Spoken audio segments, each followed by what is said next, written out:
Alright, hello and welcome. It's going to be SD Gundam Battle Alliance video. This one is going to be talking about the SD Gundam Masako Sochiden in Starter Pack launch, which retail for $5, and of course everything else, which retails for varying numbers, either being 99, $1.99, or $2.99. So, anywho, let's get straight into it.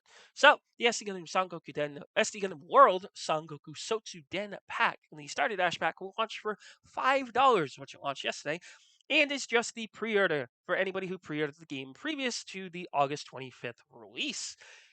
And in my opinion, get it if you want.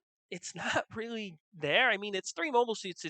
Most people don't have, so you can have fun with it. And again, this also goes for Game Pass. So if you got on Game Pass, you basically just get a $5 DLC. So it's probably what they're trying to alleviate with. But for all other platforms, if you pre-ordered it, you got it. If you didn't pre-order it, I wouldn't recommend it. I mean, it's there.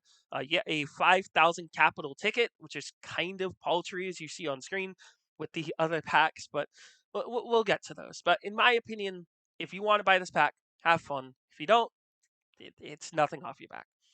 Now, these super packs, I do have a question about. So, previously, SD Gundam Battle Alliance would give you packs or, different things through the updates. They'd give you capital tickets, they'd give you little items here and there as update bonuses. But these are paid, so you can't get these any other way, which is kind of sad, but I mean, the prices aren't too bad. So, let's get into them. So, first pack is, of course, Super Pack Level 1. This one includes 5 million capital, which is more than you're going to need for the entire game. The second level uncapped materials for Infighter, Allrounder, and Sharpshooter times 10. And the third level uncapped being for Infighters, Allrounders, and Sharpshooters times 5. And you'll get a single revision key, because why not? Throw the revision key in there. And the expansion part for the Trio Pendant for Infighters, Allrounders, and Sharpshooters. And the effective sidestep and vulnerability times up 0.03. And Omnidirectional Guard boost consumption minus 50. Now, that second one won't proc unless you have the Omni Guard ability on one of your items, which is they don't give it in any of these packs, so you sort of have it later. It's kind of okay. That part's kind of okay. Now, the second pack, level 2, I forgot to mention level 1 is 99 cents. Level 2 is $1.99. And this one features 10 million capital, third level uncapped materials times 10 for everything, and fourth level uncapped materials times 5 for everything. And you'll get the Ma Beaufleur's Tome. Excuse me if I mispronounce it.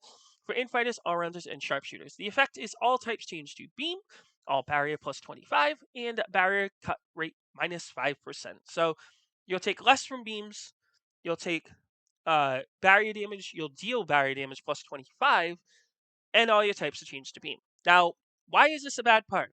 Because all mobile armors that have an eye field have an eye field, and beams don't go through eye fields. Physical damage goes through eye fields. So if this was physical, this would be bar none probably one of the best items you can get for the value. But as beam, it's the opposite. It's kind of okay. Again, you can use it for beam up and whatever, but in my opinion, just slap on a physical part or go for a physical mobile suit, and you'll be much better off for mobile armors. Trust me. And the third one, selling for $2.99 USD, is 15 million capital, fourth level uncapped for 10, and fifth level uncapped for 5. You get the Pumpkin Head Infighter Allrounder and Sharpshooter part, which is dropped capital plus 2,000, hate increase plus 30, and all sub weapon attack minus 10.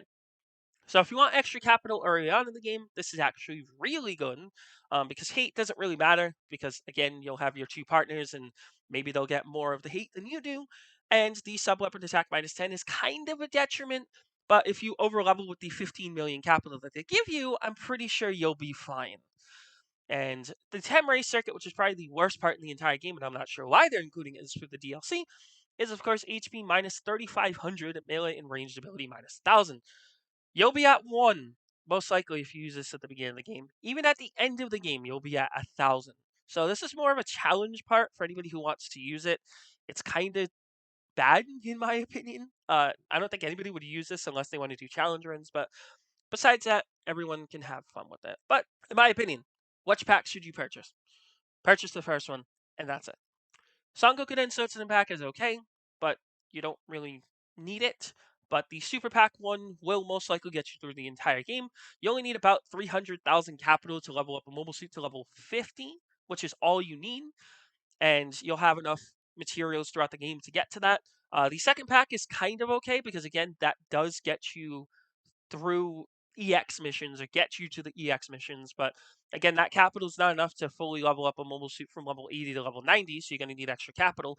And the third one is practically useless, as by that time you get to the EX missions, you can earn about 15 million capital per mission if you do it correctly. So I don't think it's worth it at all. So, my opinion, purchase the first super level pack if you so choose to, but besides that, ignore everything else. So again, if you did enjoy this SD Gundam Battle Alliance video discussing the quote new DLC that was released for the game, you can of course leave a comment, subscribe.